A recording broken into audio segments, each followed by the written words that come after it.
Hello विद्यार्थी मित्रों, हूँ मेहुल पटेल भौतिक विज्ञान विषय में आपનું स्वागत करूँ छूँ। मित्रों, આપણે चैप्टर नंबर 4 समतल में गति माटे छेल्ले કેટલાક એક્ઝામ્પલની વાત કરી હતી। વિકલનીય સંબંધ ધરાવતા હતા। વિકલન કરીને જ આપણે જેવું કે મારી પાસે સ્થાન સદિશ હોય તો એનું સમયની સાપેક્ષે વિકલન વેગ આપે, વેગનું સમયની સાપેક્ષે વિકલન પ્રવેગ આપે અને એને સંબંધિત નિયમિત પ્રવેગી ગતિના સમીકરણો સદિશ સ્વરૂપે આપણે જોવાનો પ્રયત્ન કરેલો છે। આટલી જે વાત કરી છે દરેક મુદ્દાઓ ચેપ્ટર નંબર 3 ને અનુરૂપ છે। એ મુદ્દાઓને માત્ર મેં સદિશ સ્વરૂપે નિરૂપણ અહીંયા લીધેલા છે। એમાંનો એક છેલ્લો મુદ્દો 3 અને 4 માં કોમન હોય એવો એની મારે વાત કરવી છે। એ છે મિત્રો સાપેક્ષ વેગ। આપણે વાત કરવી છે, આજનો મુખ્ય ટોપિક છે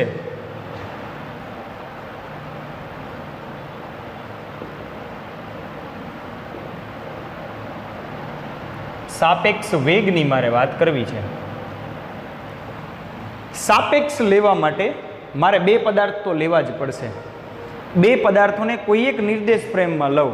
નિર્દેશ ફ્રેમ કાર્તિજીય યામ પદ્ધતિ હોઈ શકે, નિર્દેશ ફ્રેમ જમીન હોઈ શકે, નિર્દેશ ફ્રેમ ટ્રેન હોઈ શકે, નિર્દેશ ફ્રેમ કાર હોઈ શકે, નિર્દેશ ફ્રેમ પૃથ્વી હોઈ શકે, વગેરે વગેરે। નિર્દેશ ફ્રેમ કોઈ પણ હોઈ શકે। એ નિર્દેશ ફ્રેમની સાપેક્ષે કોઈ બે કણ આપણે લઈએ અને એના વેગ દર્શાવીએ। ધારો કે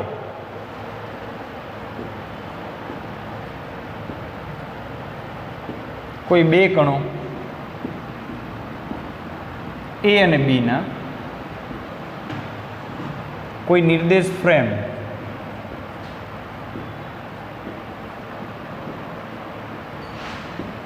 ની સાપેક્ષે વેગ અનુક્રમે વીએ સદિશ અને વીબી સદિશ છે। બે કણ લઈ લીધા છે, કણ છે એ અને બી। બંને કણો એ અને બીના કોઈ નિર્દેશ ફ્રેમની સાપેક્ષે વેગ અનુક્રમે વીએ અને વીબી છે। ચલો સાપેક્ષ વેગ દર્શાવીએ આપણે। સૌથી પહેલું લઈએ બીની સાપેક્ષે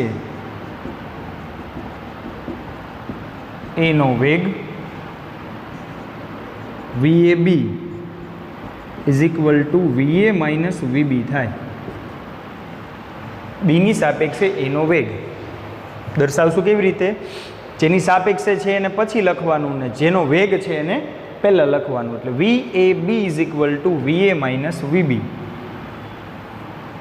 તે જ પ્રમાણે આપણે દર્શાવશું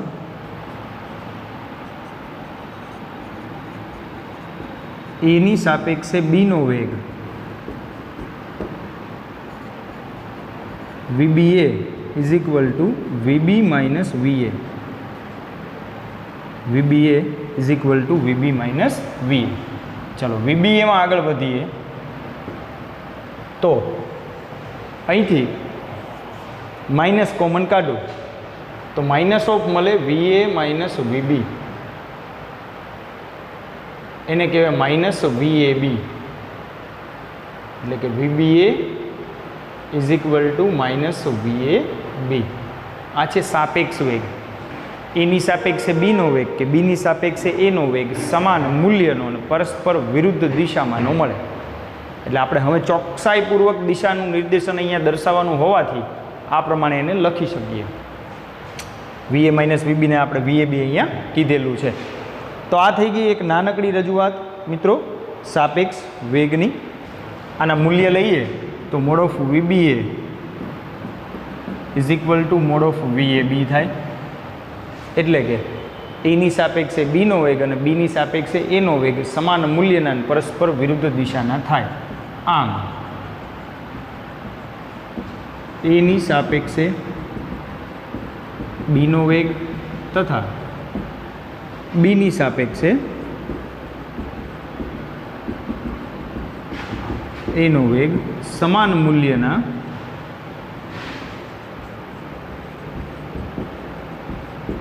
અને પરસ્પર વિરુદ્ધ દિશામાંના થશે।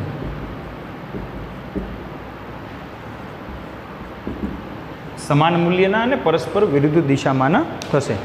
તો આ પ્રમાણે વિદ્યાર્થી મિત્રો તમારે વ્યવસ્થિત રીતે સાપેક્ષ વેગની રજૂઆતને દર્શાવવાની છે.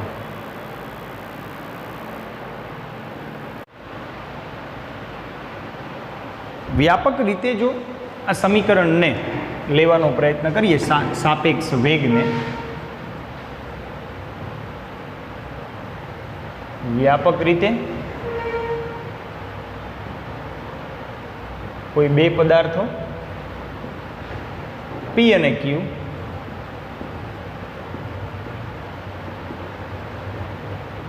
કોઈ ત્રીજા પદાર્થ X, બે પદાર્થો છે કેમ આપણે કોઈ એક નિર્દેશ ફ્રેમ લીધી છે, નિર્દેશ ફ્રેમ તરીકે જમીન લઈ શકાય, તો વેગ V અને VB કીધા, તો કોઈ બે પદાર્થો લઉં P અને Q, એના કોઈ ત્રીજા પદાર્થ Xની સાપેક્ષમાં વેગ જાણતા હોય તો, કોઈ ત્રીજા પદાર્થ Xની સાપેક્ષમાં વેગ જાણતા હોય તો Qની સાપેક્ષે P નો વેગ VPQ ઇઝ ઇક્વલ ટુ વેગ કોનો P નો, કોની સાપેક્ષે Xની સાપેક્ષે, માઇનસ વેગ કોનો Qનો Xની સાપેક્ષે થાય. તો આ પ્રમાણે ત્રીજા પદાર્થની સાપેક્ષમાં પણ કોઈ બે પદાર્થોનો સાપેક્ષ વેગ દર્શાવી શકાય. આપણે કોમન નિર્દેશ ફ્રેમની સાપેક્ષે આમાં દર્શાવ્યું, આમાં આપણે કોમન નિર્દેશ ફ્રેમની સાપેક્ષે દર્શાવ્યું, જ્યારે આમાં આપણે કોઈ ત્રીજા પદાર્થની સાપેક્ષમાં એના વેગને દર્શાવ્યો છે. તો આ સંપૂર્ણ ટોપિક બહુ જ સિમ્પલ. બીની સાપેક્ષે એનો વેગ એટલે VAB is equal two VA minus VB, એની સાપેક્ષે બીનો વેગ એટલે VBA is equal two VB minus VA. તો બંને પરસ્પર વિરુદ્ધ દિશામાંના અને સમાન મૂલ્યના થાય. તો સાપેક્ષ વેગનો આખો ટોપિક તમારે આ પ્રમાણે ધ્યાનમાં લેવાનો છે અને યાદ રાખવાનો છે. આગળ વધીએ. કેટલાક નાના નાના દાખલા આપણને આપેલા છે, તો થોડું સાથે સાથે દાખલાને પણ ગણવાનો પ્રયત્ન કરીએ. જ્યાં સુધી મિત્રો તમારે ડિડક્ટેડ સિલેબસ નથી આવી જતો ત્યાં સુધી આપણે થિયરી સંપૂર્ણ ફોકસ કરશું અને દાખલાઓ જેટલા આપણે અગત્યના છે એ દાખલાઓને અત્યારે ઓનલાઈન માધ્યમમાં વધારે ધ્યાન આપશું, જેટલા ઇમ્પોર્ટન્ટ છે. પછી કંઈ રિમેનિંગ રહી જશે તો જ્યારે આપણે ઓફલાઈન થશું ત્યારે એને વધારે ડિટેલમાં જોઈશું. ચલો સ્વાધ્યાયની અંદર વાત કરીએ તો એક નાનકડો અને બેઝિક દાખલો આપેલો છે, 4.8 માત્ર સમજણના ભાગ રૂપે જોવાનો છે. 4.8 ત્રણ છોકરીઓ 200 મીટર ત્રિજ્યાવાળી વર્તુળાકાર રિંગમાં બરફની સપાટી પર સ્કેટિંગ કરી રહી છે. તે સપાટીની કિનારી પર બિંદુ P થી સ્કેટિંગ શરૂ કરે છે. એક આકૃતિ આપી છે મિત્રો.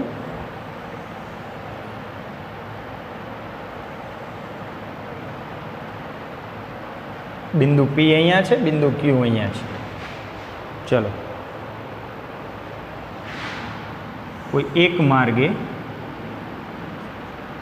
આમ જાય છે અને કોઈ એક બીજો માર્ગ આપેલો છે, આ A, આ B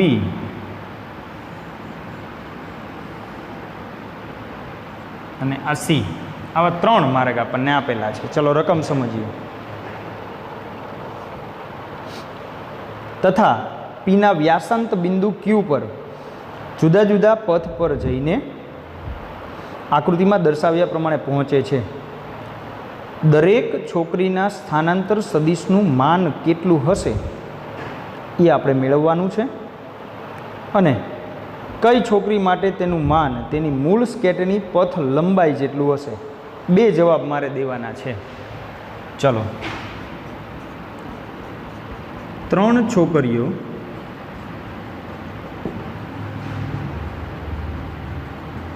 આકૃતિમાં દર્શાવ્યા પ્રમાણે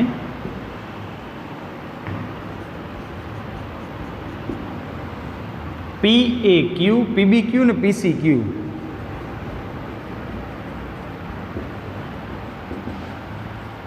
માર્ગે થી P થી Q પર જાય છે. 3 છોકરીઓ સ્કેટિંગ કરી રહી છે. આપણે આ ત્રણેય માટે પ્રશ્ન કરેલો છે. સ્થાનાંતર સદિશ મેળવવાનું છે. પ્રત્યેક છોકરી માટે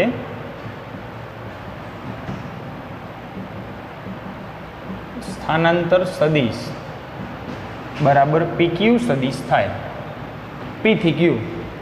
હવે સ્થાનાંતર તો માત્ર અંતિમ સ્થાન અને પ્રારંભિક સ્થાન પર આધાર રાખે. આપણે જાણીએ છીએ કે વર્તુળની ત્રિજ્યા 200 મીટર રકમમાં આપી છે. તો પ્રત્યેક છોકરી માટે સ્થાનાંતર સદિશ PQ થાય અને એક સમાન થાય માટે PQ ઇઝ ઇક્વલ ટુ 2 ગુણ્યા ત્રિજ્યા એટલે વ્યાસ જેટલું થઈ જાય. P થી Q એટલે શું થાય? વ્યાસ થાય, વર્તુળનો વ્યાસ. એટલે 2 ગુણ્યા 200 મીટર એટલે કે 400 મીટર મળશે મને. PQ નું માન સિમ્પલ PQ એમ દર્શાવો તો પણ ચાલે, મોડ ઓફ PQ સદિશ દર્શાવો ને તો પણ ચાલે. આમ પ્રત્યેક છોકરી માટે સ્થાનાંતર સદિશ 400 થાય. ત્રણેય માટેનો જવાબ આવી ગયો, A, B અને C. ત્રણેય માટે સ્થાનાંતર સદિશ આટલો થાય. બીજો પ્રશ્ન કરેલો છે તમને, કઈ છોકરી માટે તેનું માન તેની મૂળ સ્કેટની પથ લંબાઈ જેટલું હોય? અહીં જુઓ, B માટે જ હોય, કારણ કે B એક્ઝેક્ટ વર્તુળના વ્યાસ પર આવેલું છે. આમાં પથ લંબાઈ સૌથી વધારે, પછી આમાં ને સૌથી ઓછી આમાં. એટલે છોકરી B માટે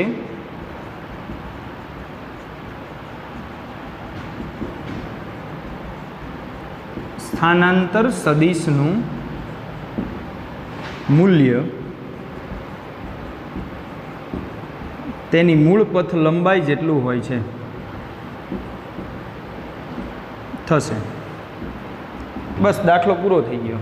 એક સરળ રજૂઆત છે જેને આપણે સમજવાની છે અને એક નાનકડી ગણતરી છે કે ભાઈ 3 છોકરીઓ બરફ પર વર્તુળાકાર માર્ગે સ્કેટિંગ કરી રહી છે.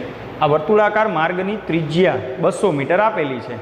તો એનો વ્યાસ કેટલો થાય? 400 મીટર. એટલે P થી Q આપણને 2 ગુણ્યા ત્રિજ્યાથી મળી જાય એટલે 400 મીટર મળી જાય. તો અનુક્રમે 400 મીટર જેટલું ત્રણેય છોકરીઓનું સ્થાનાંતર થાય એટલે સ્થાનાંતર સદિશ 400 થાય.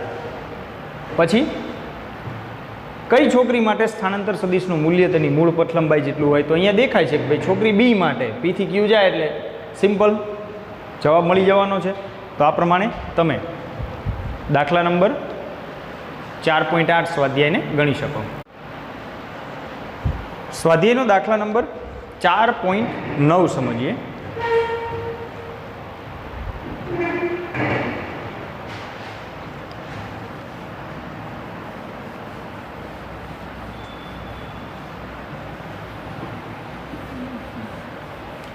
તમારે મિત્રો રકમ સાથે દાખલાને લખવાના છે.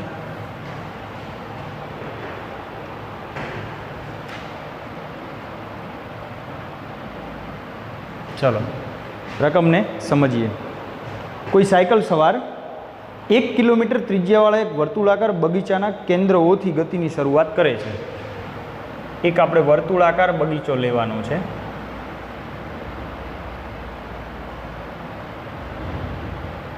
આ એનું કેન્દ્ર છે. કેન્દ્ર O 1 કિલોમીટર ત્રિજ્યા છે એટલે આપણે અહીંયા દર્શાવશું વર્તુળાકાર બગીચાની ત્રિજ્યા R બરાબર 1 કિલોમીટર આપેલી છે. આગળ રકમ જોઈએ. તથા બગીચાના કિનારા P સુધી પહોંચે છે. ત્યાંથી તે પરિઘ પર સાયકલ ચલાવતા ચલાવતા OQ માર્ગે આકૃતિમાં દર્શાવ્યા મુજબ કેન્દ્ર પાસે પાછો આવે છે. પહેલાં O થી P જાય છે, P થી Q જાય છે અને Q થી O પાછો આવે છે. આ પ્રમાણેની ગતિ છે. સાયકલ સવાર અહીંયાથી ગતિની શરૂઆત કરે છે. O થી P માર્ગે જાય છે, P થી Q માર્ગે જાય છે, Q થી O પાછો ફરે છે. આ ચક્કર કાપવા માટે તેને 10 મિનિટ જેટલો સમય લાગે છે.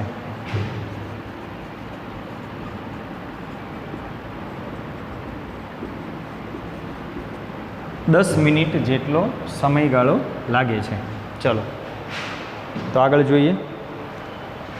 1 મિનિટને અનુલક્ષીને આપણે ગણતરી કરવાનો પ્રયત્ન કરીએ તો આમ તો અનુરૂપ જવાબ લાવી નાખશું એટલે ચાલશે, પછી ફેરવશું એને. ચલો, ઓપ્શન એ ચોખ્ખું સ્થાનાંતર, ઓપ્શન બી સરેરાશ વેગ અને ઓપ્શન સી સરેરાશ ઝડપ. 3 વસ્તુ મારે મેળવવાની છે. આ કિલોમીટરમાં છે તો આને કિલોમીટર પ્રતિ કલાક કરી નાખીએ એટલે 10/60 કલાક એટલે કે 1/6 કલાક થાય સમયગાળો. ઓપ્શન એ સાયકલ સવાર ઓ થી પી, પી થી ક્યુ અને પાછો ક્યુ થી ઓ પર આવે છે માટે ચોખ્ખું સ્થાનાંતર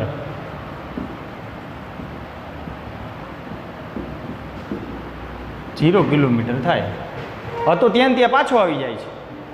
ઓ થી પી જાય છે, પી થી ક્યુ જાય છે, ક્યુ થી ઓ પાછો આવતો રહે છે.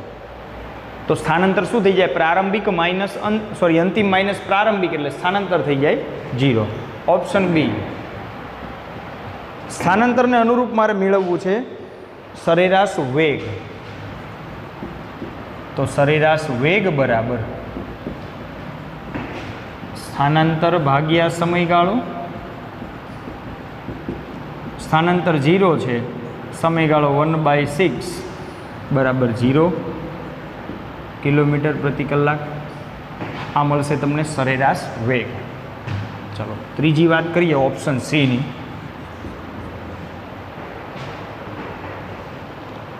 સરેરાશ ઝડપ. સરેરાશ ઝડપ માટે મારે પથ લંબાઈ મેળવવી પડશે. જો કુલ પથ લંબાઈ જોતા જજો. ઓ થી પી, પી થી ક્યુ, ક્યુ થી ઓ. ઓપી વત્તા પીક્યુ વત્તા ક્યુઓ. પી થી ક્યુ માટે મારે ચાપની લંબાઈ લેવી પડશે. ચાપની સામાન્ય આપણે વાત કરીએ તો નોર્મલી, અચ્છા તમને જે ફિગર આપેલી છે એમાં આપણને 90 અંશ જેટલું સ્થાનાંતર એટલે પ્રથમ ચરણમાં આપેલું છે. હવે એની જરૂરિયાત ઊભી થાય છે. ક્યુ બિંદુ અહીંયા છે. તમે કોઈ પણ અંશ માટે લઈ શકો છો. પર્ટિક્યુલર આ દાખલાની અંદર આપણે એને 90 અંશ માટેની વાત કરશું તો તમારા 10મા ધોરણમાં એક સૂત્ર આવતું હતું, લઘુચાપ એની લંબાઈ πr/θ/180 લઈ શકાય છે. ઈ નો લેવી હોય તો વર્તુળનો આ ચોથો ભાગ છે તો વર્તુળનો પરિઘ 2πr હોય, વર્તુળનો પરિઘ 2πr હોય તો એનો ચોથો ભાગ આપણે અહીંયા લીધો છે. તો PQની જો O થી P એટલે 1 કિલોમીટર વત્તા આ 2πr/4 વત્તા 1 કિલોમીટર થાય. આ બંને 1 કિલોમીટર છે ત્રિજ્યા અને આ વર્તુળના પરિઘનો ચોથો ભાગ એટલે મળશે આપણને પથ લંબાઈ બરાબર 1 ને 1 2 વત્તા પાઈ r એટલે 1/2 2 વત્તા π/2 2 વત્તા π/2 2πr ને અનુરૂપ લઈ શકાય છે. પાઈની કિંમત 3.14 લઈએ એટલે 22 સપ્તમાંશ લઈ શકાય. ચલો એમ લઈએ એટલે આને શોર્ટ આઉટ જ કરી નાખીએ. 2 વત્તા 22/7 ગુણ્યા 2 11 છે દુડે 7 દુ 14 વત્તા 11/7 25/7 કિલોમીટર 25/7 કિલોમીટર પથ લંબાઈ થઈ. માટે સરેરાશ ઝડપ બરાબર પથ લંબાઈ ભાગ્યા સમયગાળો. પથ લંબાઈ છે 25/7 અને સમયગાળો છે મિત્રો 1/6 150/7 કિલોમીટર પ્રતિ કલાક. 25 ગુણ્યા 6 કરો એટલે 150 થશે. ભાગાકાર કરીએ તો 21.43 મળે છે. ભાગાકાર કરતાં 21.43 કિલોમીટર પ્રતિ કલાક. આ પ્રમાણે આખો દાખલો આપણે ગણી શકશું. એકચ્યુઅલ આપણને આપેલું છે એ 90 અંશ માટે, એટલે પ્રથમ ચરણ માટેની વાત કરેલી છે. એટલે આકૃતિ તમારે પરફેક્શનમાં 90ના અંશે જ લેવાની. આપણે પ્રારંભિક સ્થિતિ લીધી હતી પરિભ્રમણની દર્શાવવા માટે, એને 90 સમજવાનો તમારે. બગીચાની ત્રિજ્યા છે 1 કિલોમીટર, સમયગાળો 10 મિનિટ લાગે છે, એટલે 1/6 કલાકમાં. ચોખ્ખું સ્થાનાંતર 0 થાય, કારણ કે ઓ પાસે પાછો આવતો રહે છે ફરીને. ચોખ્ખું સ્થાનાંતર 0 થશે. ચોખ્ખું સ્થાનાંતર 0 હોય તો સરેરાશ વેગ પણ 0 થઈ જશે. વાત કરવી છે મારે સરેરાશ ઝડપની. સરેરાશ ઝડપ મેળવવી હોય તો પથ લંબાઈ મેળવવી પડે. તો પથ લંબાઈ મેળવવા માટે O થી P, P થી Q, Q થી O. 1 કિલોમીટર, આ 1 કિલોમીટરને આ વર્તુળનો ચોથો ભાગ વર્તુળના પરિઘનો એટલે 2π r/4. પાઈની કિંમત 22 મૂકતા 25/7 મળે. પછી તમારે સરેરાશ ઝડપમાં એની કિંમત મૂકી દેવાની છે. પથ લંબાઈ ભાગ્યા સમયગાળો, એનાથી મને એ અંતિમ જવાબ મળશે. તો આ પ્રમાણે આ પણ એક બેઝિક કેટેગરીનો દાખલો છે. દરેક સ્ટેપને સમજીને લખવાના છે. સ્વાધ્યાયની અંદર જો હજી આગળ દાખલાની વાત કરીએ તો એક દાખલા નંબર 4.11 આપેલો છે, એને સમજીએ.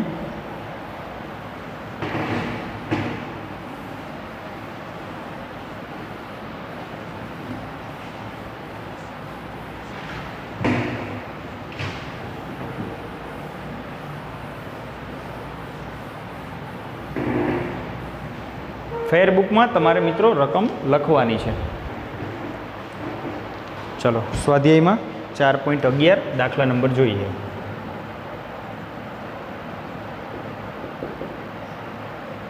દાખલા નંબર 4.11. એક મુસાફર એક નવા શહેરમાં સ્ટેશન પર ઉતરીને ટેક્સી કરે છે. સ્ટેશનથી સુરેખ રોડ પર તેની હોટલ 10 કિલોમીટર દૂર છે. સ્ટેશનથી સુરેખ રોડ પર એટલે થયું મિત્રો સ્થાનાંતર.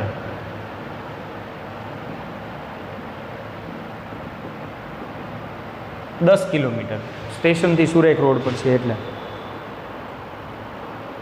ટેક્સી ડ્રાઈવર મુસાફરને 23 કિલોમીટર લંબાઈના વાંકા ચૂકા માર્ગે 28 મિનિટમાં હોટલ પર પહોંચાડે છે. વાંકા ચૂકા માર્ગે એટલે પથ લંબાઈ. પથ લંબાઈ છે 23 કિલોમીટર અને સમયગાળો આપેલો છે 28 મિનિટમાં પહોંચાડે છે. જે એકચ્યુઅલ 10 કિલોમીટર છે એને 23 કિલોમીટર ફેરવે છે. બોમ્બે ને એવા મોટા સિટીની અંદર મિત્રો તમે જાણો છો કે મીટર પર ત્યાં રેટ નક્કી કરેલો હોય ટેક્સીનો. એટલે નોર્મલી ટેક્સીવાળા આવું કરતા હોય છે કે વધારે ગોળ ફેરવીને લઈ જતા હોય છે, જેથી કરીને કિલોમીટર વધે તો એનું ભાડું વધે. છે 10 કિલોમીટર પણ લઈ જાય છે 28 મિનિટમાં ફેરવીને 23 કિલોમીટરે લઈ જાય છે, પછી હોટલે પહોંચાડે છે. ચલો સમયગાળાને કલાકમાં ફેરવીએ તો 28/60 થશે. 7/15 કહેવાય. 7 ચોક 28, 15 ચોક 60 કલાક. ચલો સમયગાળો નિશ્ચિત થઈ ગયો છે. સ્થાનાંતર અને પથ લંબાઈ નિશ્ચિત થઈ ગઈ છે. તો ટેક્સીની સરેરાશ ઝડપ અને સરેરાશ વેગનું મૂલ્ય અને શું આ બંને સમાન છે એવું આપણે મેળવવું છે. Option A. ટેક્સીની સરેરાશ ઝડપ બરાબર પથ લંબાઈ ભાગ્યા સમયગાળો. ચલો પથ લંબાઈ આપેલી છે 23 કિલોમીટર, સમયગાળો 7/15 કલાક. ચલો કેલ્સીમાં મારે 23 ગુણ્યા 15 ભાગ્યા 7 લેવા પડશે. તો મને 49.3 મળશે કિલોમીટર પ્રતિ કલાક. અને ઓપ્શન બી ટેક્સીનો સરેરાશ વેગ બરાબર સ્થાનાંતર ભાગ્યા સમયગાળો. ચલો આપણે વાત કરીએ સ્થાનાંતરની તો 10 કિલોમીટર છે, 7 ભાગ્યા 15 છે, 150 ભાગ્યા 7 કરું એટલે 21.43 મળે.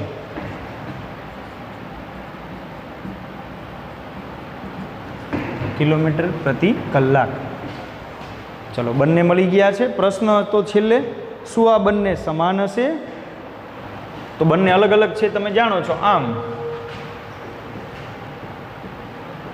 સરેરાશ વેગ અને સરેરાશ ઝડપ ના મૂલ્યો સમાન મળશે નહીં, અલગ અલગ થશે બંને. તો આ પ્રમાણે સ્વાધ્યાયનો દાખલો ગણી શકાય છે. બરાબર રીતે તમારે મિત્રો રકમને વાંચવાની છે, રકમને સમજવાની છે અને પછી એને સ્ટેપ બાય સ્ટેપ જેમ માગેલું છે એમ લખતું જવાનું છે.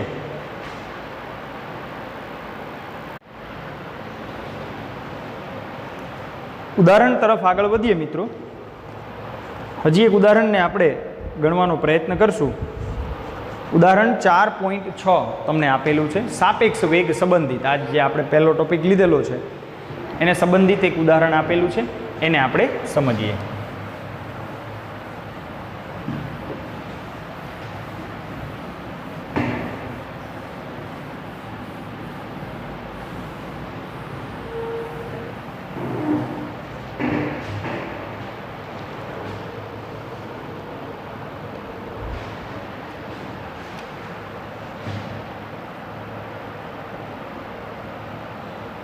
ઉદાહરણ 4.6 રકમને સમજીએ.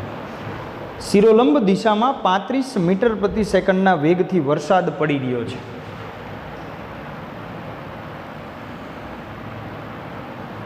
શિરોલંબ દિશા, વેલોસિટી ફોર રેઇન એટલે VR, એટલે આપણે અહીંયા લખશું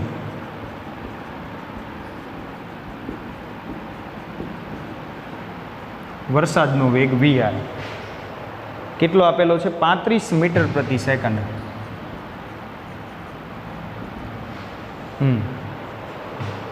કોઈ મહિલા પૂર્વથી પશ્ચિમ દિશામાં 12 મીટર પ્રતિ સેકન્ડની ઝડપથી સાયકલ ચલાવી રહી છે. મિત્રો જ્યારે દિશાની વાત આવે ત્યારે હંમેશા તમારે આ પૂર્વ આ પશ્ચિમ પુસ્તકના પાનામાં આમ જ સમજવું, ઉત્તર અને દક્ષિણ આમ સમજવાનું છે ફરજિયાત. પૂર્વ પશ્ચિમ ઉત્તર દક્ષિણ જ્યારે જ્યારે પણ દિશાની વાત આવે ત્યારે આપણા પુસ્તકના પેજની અંદર દિશા આપણે આવી જ રીતે ગણવાની છે. ચલો દિશા જુઓ. મહિલા પૂર્વથી પશ્ચિમ તરફ એટલે મહિલાની આ દિશામાં ગતિ છે, એટલે વાસ્તવિક મહિલા આમ જાય છે. ક્યાં જાય છે? પૂર્વથી પશ્ચિમ તરફ. વેલોસિટી આપણે નોમિનલ સંજ્ઞાત્મક રજૂઆત અહીંયા લેવી પડશે. સ્ત્રી માટે એટલે કે મહિલા માટે વીબી લઈએ સંજ્ઞા, અહીંની એકચ્યુઅલ ઝડપ છે. જો આ પ્લસ વીબી હોય તો એની વિરુદ્ધ દિશામાં એટલે આપણે અહીંયા માઇનસ વીબી લઈ શકીએ. એની વિરુદ્ધ દિશા એટલે માઇનસ વીબી લઈ શકીએ. અને નીચે પણ લઈ શકાય અને ઉપર પણ લઈ શકાય. શિરોલંબ દિશા છે એટલે નોમિનલ આપણે જમીન પર સમજીએ એટલે અહીંયા સમજશું. એટલે વાસ્તવિક રીતે વીબીને ઉપર દર્શાવો તોય વાંધો નહીં ને વીબીને અહીંયા દર્શાવો ને તોય વાંધો નહીં.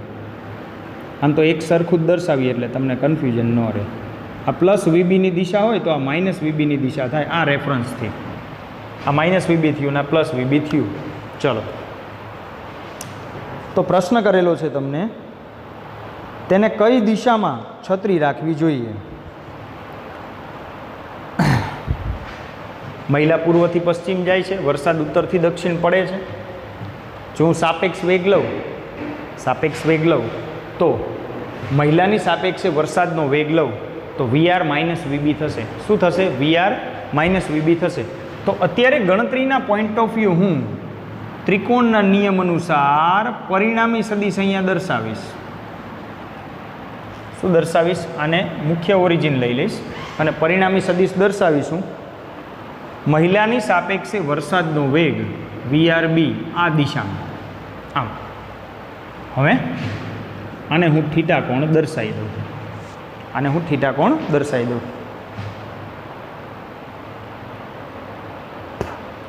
આપણે વરસાદનો વેગ લીધો છે, દરેકમાં જમીનની સાપેક્ષે દર્શાવશું. આપણે સાપેક્ષતા લેવી પડશે એટલે જમીનની સાપેક્ષે વરસાદનો વેગ VR. ચલો બીજું, સાયકલ ચલાવી રહી છે તો મહિલાનો જમીનની સાપેક્ષે વેગ બરાબર VB લઈશું. હજી રકમ પ્રમાણે થોડી ચોખવટ. VB આપેલું છે 12 મીટર પ્રતિ સેકન્ડ. VB શું આપેલું છે? 12 મીટર પ્રતિ સેકન્ડ. તો હવે મહિલાની સાપેક્ષે વરસાદના ટીપાનો વેગ આપણે મેળવી લઈએ. આપણને તો દિશાની જ વાત કરી છે ને એટલે આપણે દિશાને અનુરૂપ આપણે સમજશું. મહિલાની સાપેક્ષે વરસાદના ટીપાનો વેગ, ગણતરી નથી કરવાની, માત્ર દર્શાવી છે. VRB is equal two VR minus VB થશે. આટલા વેગથી ગણતરી કરતું હોય. છત્રી કઈ દિશામાં રાખવી પડે એને સમજવા માટે હું અહીંથી લઈશ tan થીટા. tan થીટા બરાબર શું લઈશ અહીંયા હું? tan theta. સામેની બાજુ ભાગ્યા પાસેની બાજુ થાય. મિત્રો tan થીટા શું થાય? સાબા છેદમાં પાબા. જો આપણે વાસ્તવિક રીતે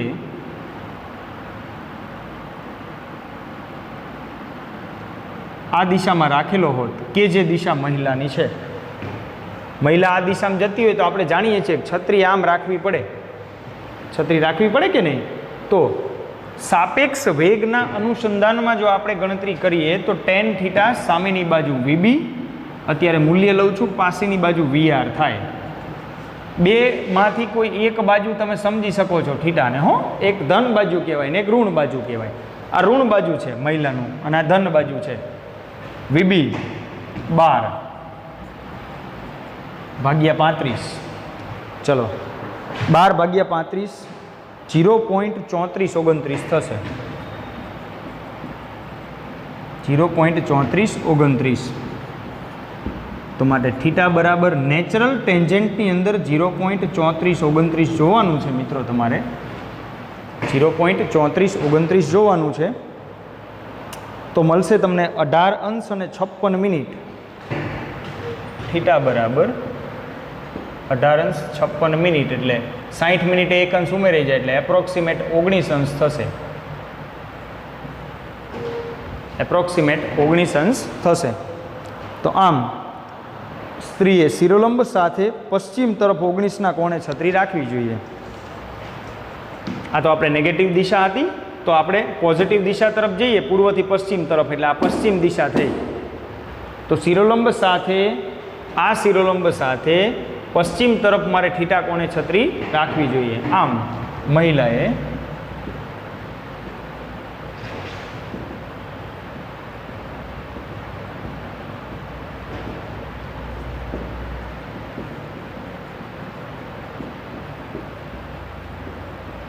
પશ્ચિમ તરફ છત્રી રાખવી જોઈએ.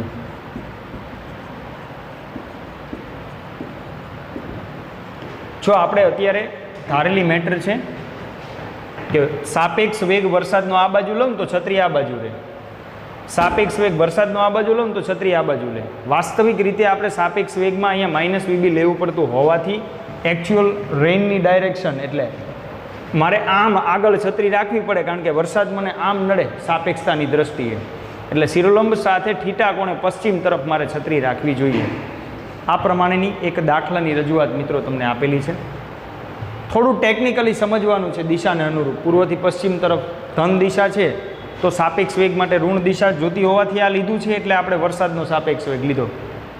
મહિલાની સાપેક્ષે વરસાદનો વેગ લીધો, એની ઓપોઝિટ ડાયરેક્શનમાં છત્રી હોય એટલે આપણે અહીંયા પશ્ચિમ તરફ એટલે 19 અંશના કોણે પશ્ચિમ તરફ છત્રીને રાખવી જોઈએ. તો આ પ્રમાણે મિત્રો આપણે કેટલાક નાના નાના બેઝિક દાખલા છે એને સ્ટેપ બાય સ્ટેપ સમજશું. આ વસ્તુ પ્રેક્ટિકલી ટેબલ આપણે ફિઝિકલ થઈશું ત્યારે હું તમને શીખવાડીશ. સહેજ પણ ચિંતા ન કરવી કે મૂલ્ય કેવી રીતે ફાઇન્ડ આઉટ કરવું છે. જે વિદ્યાર્થી મિત્રોને નેચરલ ટેન્જન્ટનું ટેબલ નહીં જોતા નથી આવડતું તો ફરીથી આપણે આ બાબતની ત્યારે ચર્ચા કરશું.